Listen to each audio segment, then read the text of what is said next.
Entenda essa reforma da Previdência. O Kim Kataguiri, do MBL, me pediu para fazer esse vídeo para colocar as questões básicas da Previdência para ele e os outros candidatos que foram eleitos pelo MBL e também para disponibilizar isso a todos os novos deputados federais, tem 230, como um serviço de utilidade pública, por assim dizer. A minha intenção aqui é não fazer a cabeça de vocês, no sentido de eu vou ter uma proposta de reforma, mas o que eu pretendo é esclarecer uma área que já tem sido debatida, tem muita coisa confusa, e eu quero que vocês tenham uma mente clara, saber quais são as questões realmente envolvidas, e servir de vocês como um conselheiro. Eu até sugiro para vocês terem entre os seus assessores um que se destaca como sendo um consigliere. O consigliere é uma pessoa mais inteligente do que você, por isso que na maioria dos deputados não querem ter alguém mais inteligente, porque obviamente você vai ficar sentindo mal. Mas um conselheiro usa a inteligência não para te arrasar, mas para te ajudar a pensar. Então, o conselheiro vai mostrar, olha, tem um ângulo que você não viu, que será que você tem que ver? Tem uma pessoa que você não consultou, será que não vale a pena? A sua proposta tem uma lacuna aqui, tem uma variável que não foi considerada. Basicamente, ele vai aguçar a sua mente, ele vai te ajudar a pensar. Você vai gostar de um conselheiro e você vai adiar uma pessoa inteligente, mas um conselheiro nesse sentido, que sabe exatamente o que ele está fazendo, é uma grande aquisição entre os assessores que vocês têm o direito de contratar. Ou você pode ter um conselheiro informalmente também, não são tantas vezes que você vai precisar consultá-lo. Para quem não me conhece, eu sou o professor Stephen Kanitz, eu fui professor da USP, FEA USP, por 30 anos. Fui um dos primeiros brasileiros a ser aceito na Harvard Business School. E foi um dos primeiros a conseguir sair e me formar na Harvard Business School, porque aquela escola, entrar é difícil e sair também é muito difícil. Alguns dos senhores já me conhecem, as senhoras me conhecem, da revista Veja, onde eu fui colunista, e 30 anos atrás eu já falava da necessidade de uma reforma da Previdência. Então, eu estou há 30 anos batalhando nisso. Se você sentir um pouquinho de mau humor da minha parte, ela é compreensível, porque eu já até cansei de ficar alertando esse problema. Bom, primeira coisa que é muito importante todos vocês se conscientizarem é que se nós resolvemos o problema da Previdência, ela explica a razão da falta de poupança interna desse país. O Brasil poupa entre 15% a 20%, com 18% é a média, a China poupa 45%, por isso ela cresce 9% ao ano. A Previdência é uma principal razão de nossos juros elevados, é uma razão da nossa dependência de poupança externa, de dívida externa e de investimentos externos. Né? Se você está preocupado com a desnacionalização desse país, Previdência é uma das causas dela. Razão pelo desemprego, porque para gerar um único emprego no Brasil custa em torno de 380 mil reais.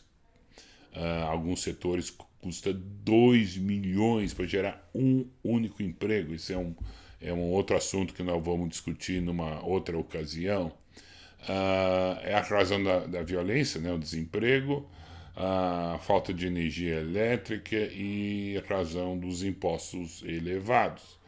Então, se nós conseguirmos resolver o problema da Previdência, uns 4 ou 5 outros problemas se resolverão praticamente automaticamente. Então, é muito importante a gente prestar atenção do que está acontecendo aqui. Isso é o artigo que eu mencionei, onde já 30 anos atrás eu falei: não conte com o INPS para sua aposentadoria, porque provavelmente daqui 30 anos, aqui escrito, o INPS estará falido, né? E isso de fato aconteceu. 30 anos atrás. E aí eu fico abismado que existe ministros da Fazenda, como Guido Mantega, que dizia que não havia problema de previdência, que não havia déficit. E o déficit já ocorria em 1980, quando eu escrevo esse artigo. Então é assustador que nós tenhamos ignorado um problema tão sério por tanto tempo. Vamos lá. O que significa aposentadoria? Aposentadoria era aquilo que o valor de dinheiro que nós dávamos para os aposentados. Aposentado era uma pessoa que não conseguia mais trabalhar por causa de doença ou por causa de incapacidade. E aí ele era confinado aos seus aposentos. Ele virava um aposentado. O aposentado é anterior ao dinheiro que nós damos.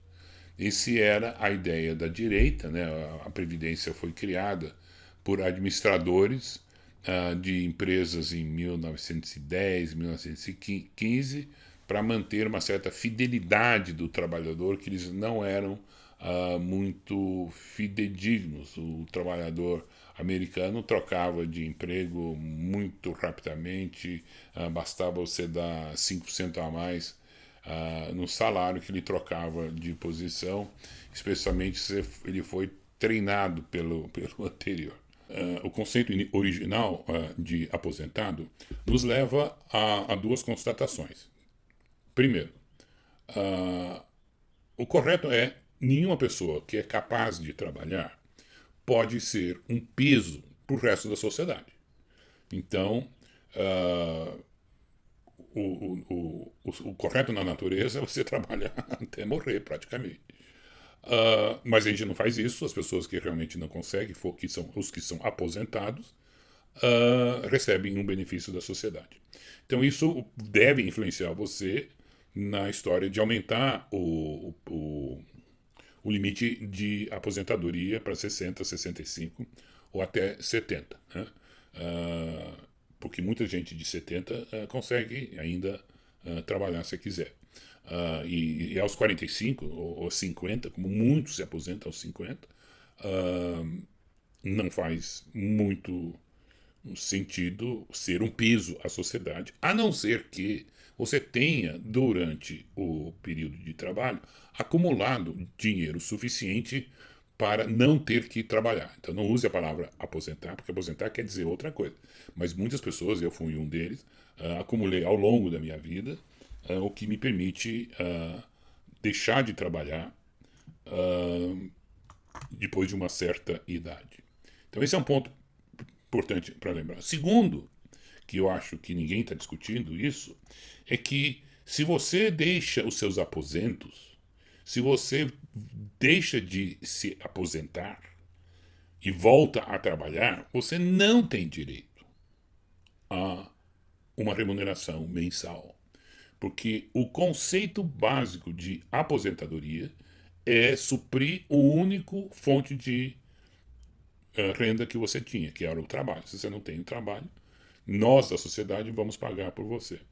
Da mesma forma, conheço muita gente absolutamente rica, e até funcionário público, que tem 4, 5 milhões. Né? O Lula tem 70 milhões declarado no seu imposto de renda, e tem uma aposentadoria de 4 mil por mês. Calma, alguém que tem 80 milhões não precisa taxar o resto da sociedade para que ele possa ter esse rendimento. Então, um ponto que ninguém está falando, tá bom, o Estado vai dar para você uma aposentadoria, mas se você voltar a trabalhar, mostrando que você não precisa,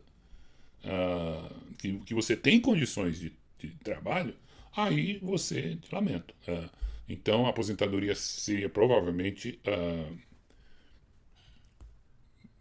você estaria... Bom, o segundo ponto é que não existe duas aposentadorias. Você não pode ter duas aposentadorias. Você não pode estar em dois aposentos ao mesmo tempo, né? Então, obviamente que em algum momento, uma das alternativas é dizer, então você fica dos dois o maior. Você fica com uma aposentadoria, a outra você tem que abrir mão, porque você não tem direito a isso. Então, isso então é uma grande, acho que já é uma grande surpresa, né? A palavra aposentadoria não é aquilo que vocês estavam pensando, não é um direito, é um benefício da sociedade, é uma compaixão da sociedade para aqueles que não conseguem mais se sustentar por poupança anterior ou por trabalho depois de uma certa idade.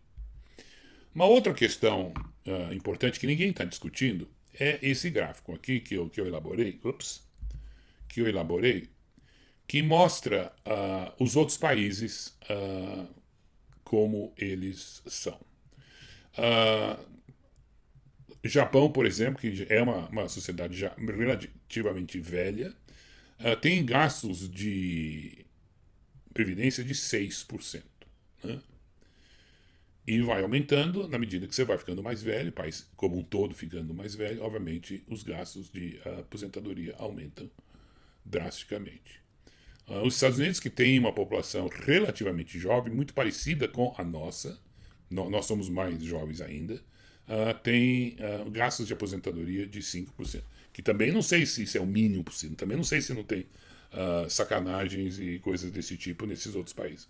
Mas essa é uma análise que se faz de benchmark. Né? Eu sou administrador de empresas, como eu já falei, e uma das coisas que a gente olha é como é que são os outros, como é que os outros países, como é que funciona nos outros países.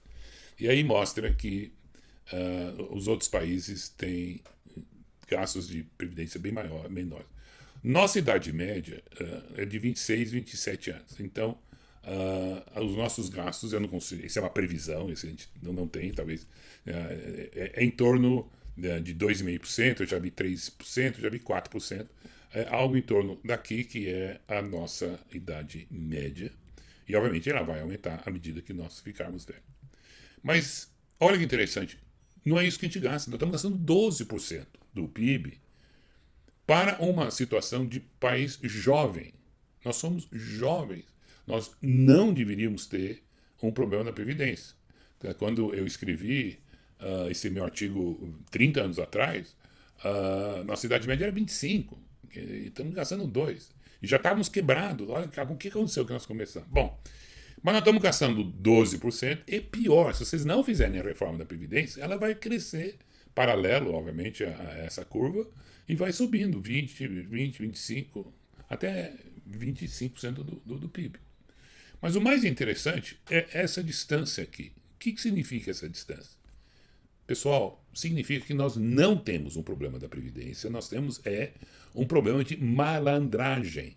Isso é malandragem de muita gente que se aproveitou do conceito de aposentadoria, ir aos seus aposentos, para criar um sistema de que depois de 30 anos você não tem que trabalhar mais. Pô, bonito, né? Não, eu trabalho 30 anos, dos 15 aos 45, e aí o Estado que paga minha aposentadoria integral para o resto da minha vida. Isso é malandragem. Fernando Henrique Cardoso, por exemplo, se aposentou, ou foi aposentado, que é a palavra certa, ele foi aposentado pela Universidade de São Paulo aos 32 anos de idade, com um salário que parece que era de 23 mil reais, pelo menos é isso que ele está ganhando agora. 23 mil reais desde os 32 anos de idade. Ele está recebendo. E ele estava trabalhando. Ele saiu logo, apesar de ter sido aposentado, ele saiu dos seus aposentos, foi trabalhar, virou presidente da República, dá palestras por 50 mil reais por vez ou até mais. Pessoal, é isso que é muito triste. Então, a rigor, nós nem temos um problema da Previdência, porque 80% do problema são essas malandragens. Né? que nós podemos, então, evitar. Tipo, ninguém pode ter duas aposentadorias. Se você voltou a trabalhar, não vai receber aposentadoria, porque você não está mais aposentado. E assim por diante. Há uma lista de possibilidades por aí e nós precisamos primeiro reduzir essa distância aqui para 2,5% a 3% do PIB. Mesmo assim, eu vou mostrar que nós temos sim um problema.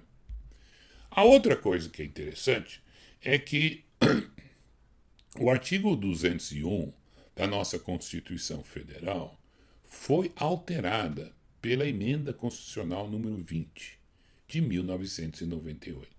Em 1990, nós mudamos dramaticamente a nossa forma de custear a nossa Previdência.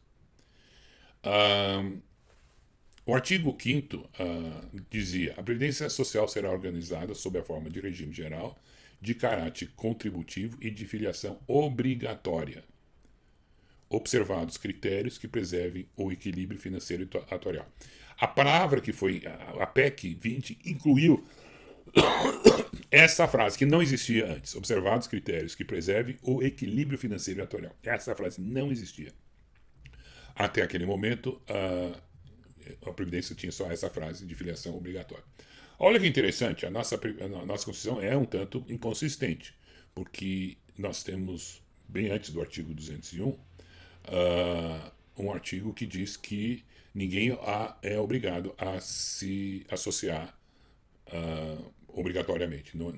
É livre o direito de se associar. Então, quem não quer se associar à Previdência Social, e eu falei, vamos fazer o seguinte: eu não me associo, não pago 30% do meu salário para o resto da minha vida profissional, e em troca eu abro mão da minha previdência. Essa é uma possibilidade que vocês, claramente, vocês, deputados liberais que foram eleitos, acho que são uns 20, 25 do Novo e do PSL, que é do Bolsonaro, vocês, claramente dentro do espírito liberal, vocês dizem: olha, vamos fazer o seguinte, quem não quer, não se associa, e também não recebe a aposentadoria.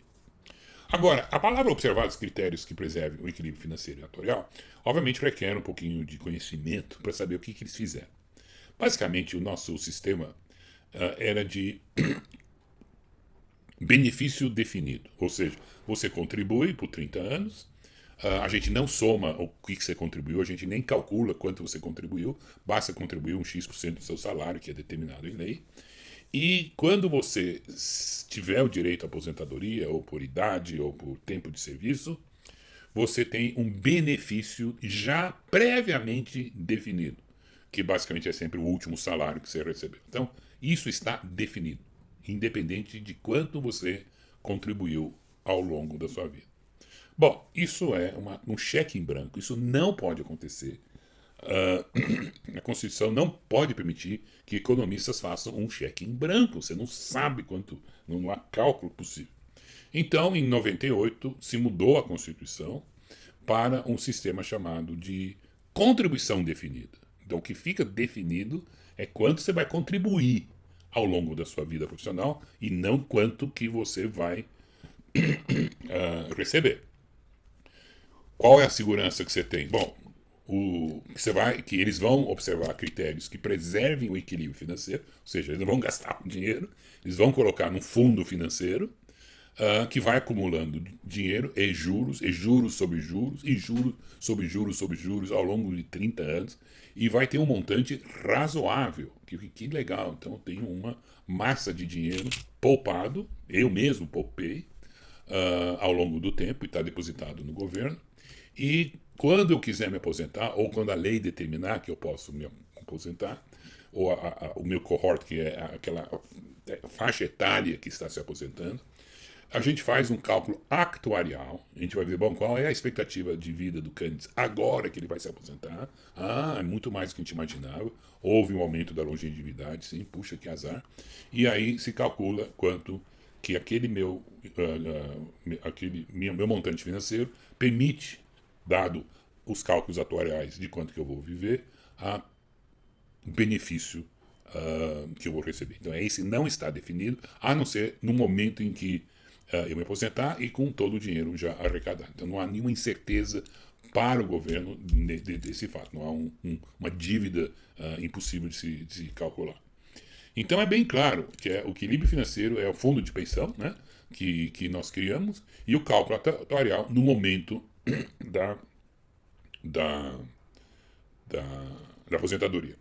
Eu estou falando isso, pessoal, porque, de novo, tudo que vocês ouviram, ninguém ouviu isso ao longo de toda essa discussão que nós já temos de uns 3 anos para cá sobre a Previdência, de que, basicamente, a Constituição já foi modificada nesse sentido. E aí o problema é grave, por quê? Que todos os nossos ministros da Fazenda não observaram esses critérios que preservem o equilíbrio financeiro. Aliás, tudo que vocês contribuíram de 1998 para cá foi usado para gastos sociais, para gastos de juros, para gastos outros que não o que estava na Constituição. Eles torraram todo o dinheiro que vocês contribuíram ao longo desses últimos 20 anos. Sumiu o dinheiro. Então, os critérios de equilíbrio financeiro não foram cumpridos e, portanto, o atuarial também foi para o espaço. A rigor, vocês não têm direito a se aposentar. Porque, segundo o equilíbrio financeiro e atuarial, está zero. Então, vocês têm direito a X% de zero ao longo da sua vida pós-aposentadoria. É zero. O dinheiro sumiu. Vocês querem agir contra os ministros da Fazenda? Prendam-os, peçam dinheiro. Mas vocês não podem exigir que a nova geração pague pelos erros dessa velha geração. Com os funcionários públicos, fica até pior a situação deles, porque eles sabiam que o dinheiro não estava sendo preservado. Eles sabiam muito bem, porque eles estavam lá, eles estavam acompanhando isso tudo. Em nenhum momento vocês entraram no INSS para saber como é que está o meu equilíbrio financeiro, como é que está o equilíbrio financeiro de todo o dinheiro que eu acumulei. Ninguém fez isso. Isso é problema seu, então.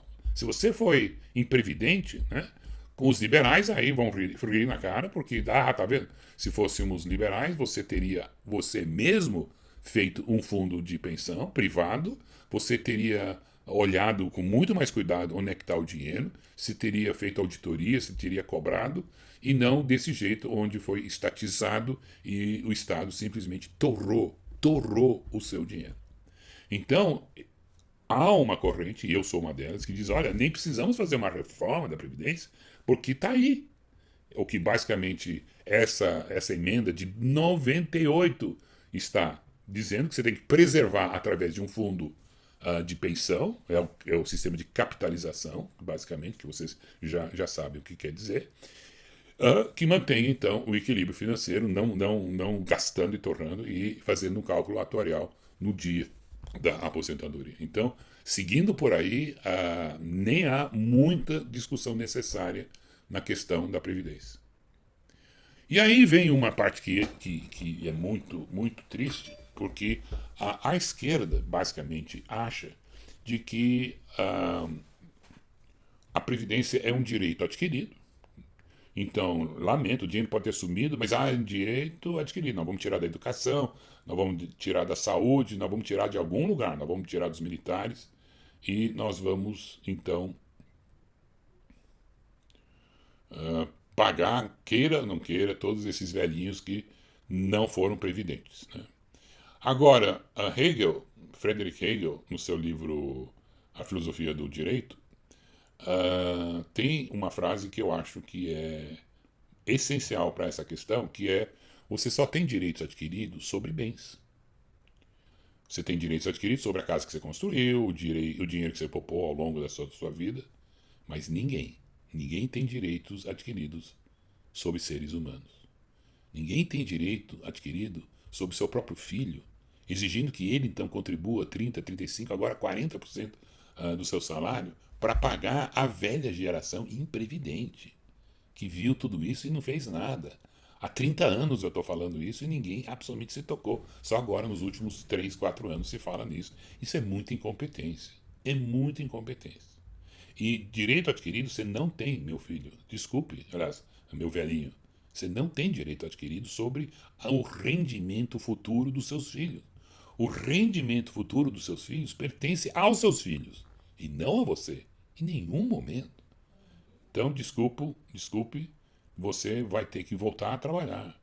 Você vai ter que voltar a trabalhar. Se você é aposentado, você não vai mais receber seu dinheiro. Você vai ter que sair da sua aposentadoria. E eu tenho certeza que conversando com a nova geração, e agora vocês têm vários deputados jovens, inclusive nosso amigo Kim, que representa a nova geração muito bem, acho que ele tem 22 anos.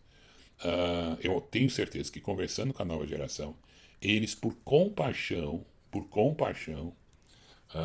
estariam dispostos a pagar um salário mínimo, até 2 salários mínimos para todo mundo, para que eles não morram de fome, se e somente se forem de fato aposentados da forma antiga de se entender esse conceito. O Rui Barbosa, interessante, utiliza esse mesmo conceito de Hegel, dizendo que ninguém tinha direitos adquiridos sobre os escravos, porque com a liberação dos escravos, muitos latifundiários achavam que eles tinham direito adquirido alguma indenização por parte do Estado por causa da lei da libertação dos escravos. E aí ele também usa o mesmo argumento: ninguém tem direitos adquiridos sobre seres humanos, você só tem direitos adquiridos sobre bens. Né? Bom, aqui vem um outro problema que vale a pena discutir, a razão do conceito de que você só precisava trabalhar 30 anos e com 30 anos de trabalho você podia se aposentar. Isso, de fato, era uma exceção à lei da aposentadoria, né? Estou falando de 200 anos atrás, por causa dos mineiros, a classe de mineiros, que basicamente não conseguia trabalhar mais do que 30 anos, porque a maioria morria de efizema pulmonar, todo aquele carvão no pulmão deles, os deixavam quase incapacitados para trabalhar, e eles iam para os seus aposentos. Então a sociedade, nesse caso, e também é uma classe com muita exposição social, quando havia aqueles desabamentos de acampamentos e morria 1.000 ou 200 mineiros de uma vez só. Então, para eles, a ideia de você ter 30 anos somente era para os mineiros e não as outras profissões. Isso também existia para uma outra classe profissional desde o tempo dos romanos. Os romanos já tinham uma aposentadoria, mas para somente uma classe profissional, que era dos militares. E a razão disso é que ninguém quer militar de 60 anos defendendo a sua pátria. Você vai perder as guerras se você fizer isso. Então, eles obrigavam os soldados a se aposentarem aos 35, 40 anos, só para garantir que todos os soldados eram jovens, fortes e capazes de vencer na batalha. Então, os militares vão chiar, vão realmente reclamar com relação a algumas questões previdenciárias, porque eles tinham esses privilégios e, obviamente, eles não vão querer perder, mas há uma lógica, sim, por parte dos militares com relação à aposentadoria. Tem um conceito que também precisamos lembrar, que os japoneses já descobriram isso há muito tempo, que a aposentadoria mata. Pessoas, é comum isso, vocês talvez não conheçam, mas pessoas, executivos que trabalham a vida inteira, se aposentam, eles morrem, metade morrem 1 ou 2 anos por inutilidade social. Eles se sentem que eles não precisam, não são mais úteis, que eles não têm nada mais a fazer. Então, a preocupação de se manter ocupado depois da aposentadoria é tão grande que a gente discute, então, se vale a pena realmente você se aposentar tão cedo. Aí eu faria leis diferentes. Aí a gente, tá bom, você pode trabalhar, se você vai trabalhar depois de 60, 65 anos, mas não vão criar regimes especiais, onde talvez um velho só precisa trabalhar 80%. O tempo de trabalho é diferente. Ou como tem nos Estados Unidos, 2 velhinhos trocam ou dividem um único cargo. Você vê isso em lojas de departamento nos Estados Unidos. Então eu combino com a minha melhor amiga, a gente vai trabalhar na Macy's, eu de manhã, ela de tarde. Às vezes a gente troca, eu fico de tarde e ela fica de manhã. Então, esses arranjos também são possíveis. Uma terceira discussão que nós vamos ter que ter é: pode-se reduzir um salário depois de uma certa idade? Né? A legislação hoje diz que não, o salário é irredutível, mas a gente tem que caminhar para um outro caminho por causa da terceira idade. E no Japão isso é absolutamente claro. O japonês que não pode ser útil para a sociedade na sua forma de ser útil, realmente se sente muito mal. Então nós estamos até pensando incorretamente com relação à aposentadoria. Bom, então qual é o problema da Previdência? Existem três regimes de previdência, todos seguem um pouquinho essa curva, que é: eu ganho pouco quando eu sou jovem, né? À medida que eu vou me especializando, etc., e tendo mais experiência, meu salário triplica e até quadruplica. Eu começo com um salário mínimo de 900 quando eu sou jovem, e eu vou ser um supervisor com 3.500, 3.800 de salário aos 50 anos de idade. Eu sou um professor assistente da USP por R$ 2.000, e aí eu acabo como um professor titular da USP por R$ 23.000, 10 vezes mais. Então, boa parte da má distribuição da renda nesse país não tem nada a ver com capitalismo, tem a ver com as idades. Né? As idades são mal distribuídas por definição, e pessoas, os 10% mais velhos, né, ganham 40% a mais do que o resto da população. Então, essa história que são os 10% mais ricos que detêm 40% da renda, um número que vocês já devem ter ouvido ao longo das suas vidas, é uma mentira. Na realidade, são os 10% mais velhos. As pessoas mais velhas desse país detêm 40% da renda. Isso sim, mas porque eles são mais velhos, não porque eles sejam mais ricos. O Warren Buffett, né, era até pouco tempo o homem mais rico do mundo, parte da razão por causa dessa curva aqui. Quer dizer, quanto mais velho ele ficava, mais os juros sobre juros de todos os seus investimentos se acumulavam. Então, obviamente, que ele era rico. Mas há muitas pessoas mais jovens que poderão ser mais ricos do que ele logo, logo. Bom, então tem um sistema de acumulação capitalista, que é o de capitalização. Não, desculpe, não é de capitalização. Que você vai acumulando dinheiro até você vai acumulando dinheiro até a sua aposentadoria, digamos 60 anos. Né? Por isso que você tem que preservar o dinheiro e não gastar. E quando chegar aos 60, a gente faz um cálculo actuarial, e aí a gente descobre quanto que você pode gastar e determinar algum ano que você vai morrer, né? Se você quiser, não quero viver mais 200 anos, obviamente seu dinheiro não vai doar. Então você vai ter que fazer uma estimativa de quanto tempo você vai viver, para não dar uma de Gimli, né, que o dinheiro acaba. Então, basicamente, esse é o sistema de acumulação capitalista individual. É o tio Patinha. As classes mais simples do Brasil fazem isso. Eles têm duas casinhas que eles criam eles compram para poder alugar na velhice. Tá? Mas isso é individual. Ela não existe coisa melhor do que isso. Né? Porque quando é individual, requer muito mais dinheiro quando se for coletivo. Né? O sistema de repartição social, na realidade, não é um sistema de repartição. É um sistema de confisco, onde a velha geração expropria a nova geração. Então, somos os jovens que pagam os velhos. Então, por isso que você pode dizer, e a esquerda diz, não tem déficit. Não tem déficit nenhum, porque a gente tira dos jovens tudo que a gente precisa para nos aposentar. É um confisco, é uma mais-valia, é uma exploração do homem pelo homem da pior forma possível. Porque, na realidade, nas nações civilizadas, os velhos é que investem nos seus filhos. O dinheiro vai dos velhos para os filhos, não dos filhos para os velhos. Isso é muito triste. E não há troca. Não, eu pago a sua educação e você depois paga a minha aposentadoria. Não, senhor. Eu pago a sua educação e você paga a educação dos seus filhos. E assim por diante. Amor é sempre para frente, não para trás. Isso é muito triste o que nós estamos fazendo. O nosso sistema de previdência é exploração humana. E por isso nós não temos poupança.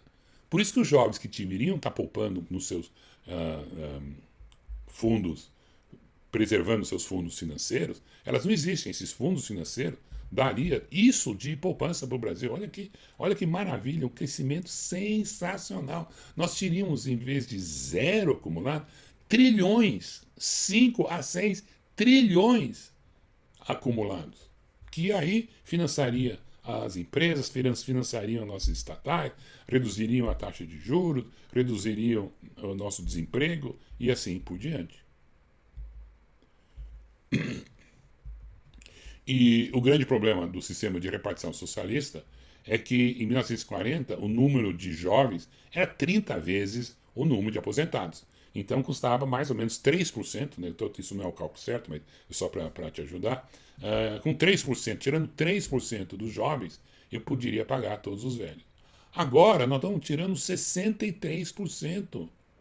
É 60%, porque a relação aposentados e pessoas que trabalham está começando até a ficar parte, agora é 3 para 2, né, mas vai tender a 1 para 1. Então, essa história que há equilíbrio, não há equilíbrio, já está totalmente desequilibrado. Existe uma terceira forma de acúmulo para a previdência, que é o de capitalização, mas que prefiro usar o termo de acumulação solidária. É o sistema que nós, administradores, criamos em 1910, 1902 para os nossos trabalhadores, onde todo trabalhador acumula coletivamente para um fundo de pensão e onde o dinheiro, então, vai se acumulando até você se aposentar, digamos, aos 60 anos. Ela é mais barata do que... Esse é o em preto, tá? Esse seria o sistema acumulativo em preto. Você tem que acumular muito menos dinheiro do que no sistema capitalista, porque na acumulação solidária existe um acordo que se faz de que se por acaso, eu que estou com 20, eu faço esse acordo aos 20 anos, eu faço parte do fundo de pensão, mas eu abro mão de tudo que eu acumulei se por azar eu morrer aos 59 anos de idade, antes de me aposentar. Então, todos aqueles que morrem antes da aposentadoria, que pode chegar a 10 a 15%, todo aquele dinheiro acumulado não volta à família, ao espólio, mas ela é dividida solidariamente para aqueles que continuam vivos e vão se aposentar. Então, há um acordo coletivo interessante, eu acho que muito justo. O John Rawls fala nesse tipo de acordo, né? E aí a gente consegue baratear bastante o custo de financiamento do sistema de previdência.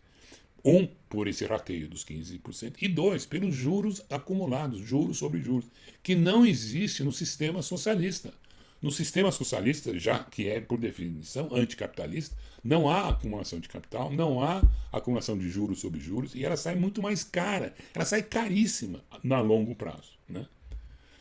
Então, isso é interessante porque, no fundo, a Previdência é um sistema de corrente de felicidade e nós sabemos que isso é um crime, né? Bom, para vocês que são contadores, para vocês que são deputados vindo de empresas, eu vou usar uma análise contábil para explicar o problema que hoje nós estamos enfrentando. Eu estou usando esse exemplo de 360 milhões, que é mais ou menos quanto os jovens estão arrecadando todo o ano, né? E final do mês, final do ano, o caixa do governo, então, aumenta em 360 bilhões, né? Por conta das arrecadações da Previdência. E o correto seria colocar a contrapartida desse entrada de caixa como dívidas a pagar daqui a 30 anos. Por que esse dinheiro entrou no governo? Porque nós vamos ter que pagar 360 bilhões, ou até muito mais, daqui a 30 anos para todos esses jovens que estão querendo se aposentar. Isso tem que ser feito independente do sistema ser de capitalização, de acumulação solidária ou de sistema socialista. Mesmo no socialismo, onde os jovens pagam para os velhos, essa contabilidade deveria ser assim. Os jovens estão financiando os atuais velhos, por isso que parece que não há déficit, mas se você fizer a contabilidade correta, você vai descobrir que há uma dívida, sim, a realizar daqui a 30 anos. Isso não é feito. O que acontece? Nossos ministros da Fazenda, desde 1998, e os anteriores também, usavam o caixa, com os 300 bilhões, para pagar as dívidas da velharia, da velha geração, que não podiam fazer isso. Mas fizeram, tudo bem. Então o que acontece? O saldo de caixa vira zero, mas a dívida daqui a 30 anos deveria ter sido contabilizada. Né? E eu até posso lhe adiantar, somente há 2 anos atrás é que começam a ser contabilizados. Agora, você imagine, vai somando 360 milhões que são usados para gastos sociais, a própria previdência da velha geração, imagine o que isso vai acumulando. 360 vezes 30 anos, isso dá uma dívida a pagar de 12 trilhões. Por baixo. Por baixo, porque esse valor, na realidade, vai aumentando ano após ano, na medida que vai aumentando o número de habitantes nesse país. Então o Brasil está devendo 12 a 13 trilhões. E isso não foi contabilizado. Deveria ter sido, mas não o é. Agora, o que deveria ter sido feito, pelo menos e explicitamente a partir de 1988, as contribuições deveriam ir para ser preservadas usando critérios financeiros. E aí o que aconteceria? Eu teria esses 300 bilhões a pagar, eu teria uma contribuição de 300 bilhões, e esses 300 bilhões renderiam juros e correção monetária, e juros, e por 30 ou pelo menos 29 anos, ela daria muito mais dinheiro. Então, ela reduziria essas contribuições iniciais, eu não ia precisar de 360 bilhões, eu precisaria muito menos, né? É um cálculo complicadíssimo, é uma ciência chamada actuária que faz isso. Então, eu só estou querendo colocar para vocês, deputados, a ideia básica. Então, o que está acontecendo é que eles colocam na contrapartida receitas e despesas, né? Nós estamos tendo receitas e estamos tendo despesas iguais ao mesmo tempo. Então, os economistas acham que o déficit, na verdade, é a diferença entre esses dois valores, porque às vezes as despesas são um pouquinho mais, é 400 bilhões e não 360. Então, eles acham que o déficit é de 40 bilhões, porque as despesas são um pouquinho maiores do que as despesas. Não. O déficit é de 360 bilhões, é tudo, ou é de 400 bilhões. O déficit é tudo, porque nós não acumulamos esse dinheiro ao longo dos anos. Então, se você quiser saber, se você tem uma fundo previdenciário, se você tem uma aposentadoria, lamento, você vai reclamar com esses senhores. Você pergunta para esses senhores por que vocês gastaram, por que vocês não provisionaram. Vocês sabiam que vocês teriam que pagar daqui 30 anos, hein, Mailson? Você sabia que você teria que pagar daqui 30 anos. E você gastou todo esse dinheiro. Você não podia. Eu sei que não existia a lei de responsabilidade fiscal, mas qualquer contador teria lhe dito isso. Como é que você não pensou? A própria lei da responsabilidade fiscal nem tocou nessa questão. Não acho. Bom, até que tocou porque. E assim por diante. Nos Estados Unidos, a coisa é pior ainda. Lá, a dívida actuarial e previdenciária, e de saúde, etc., é de 222 trilhões. É uma dívida impagável. A brasileira, que eu acho que é mais ou menos 24 trilhões, também é impagável. O Brasil está quebrado, o Estado quebrou. Esses economistas quebraram esse país. Ela está quebrada, tecnicamente quebrada. Ela só não formalmente porque a nossa direita ainda compra títulos públicos, né? Porque os juros são apetitosos, então eles continuam querendo serem enganados. Mas isso aqui é uma bomba relógio que vai explodir, sem dúvida alguma.